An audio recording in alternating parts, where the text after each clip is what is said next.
Okay. So we're gonna wrap this up. Stopped again. So you're gonna get this in 3 pieces. Sorry. So our wrap up here is just that you kind of feel like it goes from both sides. Yeah.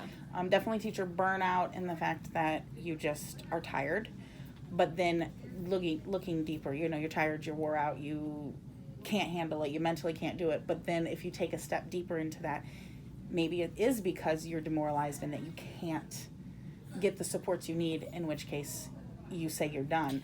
So I think maybe there's multiple layers to it. Yeah.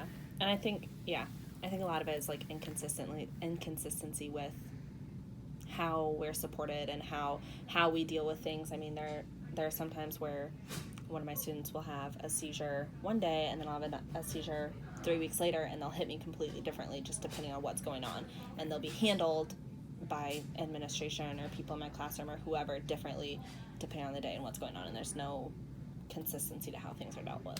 And that definitely wears on you. So I think it's a good, when I initially went into this, I'm like, oh yeah, absolutely 100% the demoralization. But I think that burnout is definitely there. Yeah.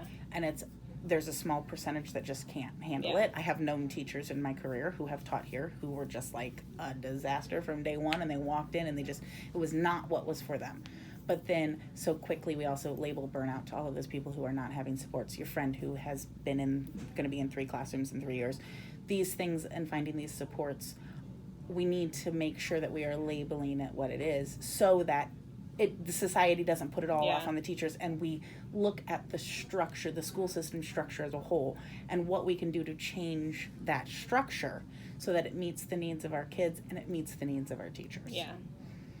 All right. Thank you so much for talking You're with welcome. me. I'm sorry there were some complications. We had to start over a couple times, but I super appreciate it. Thank you so much.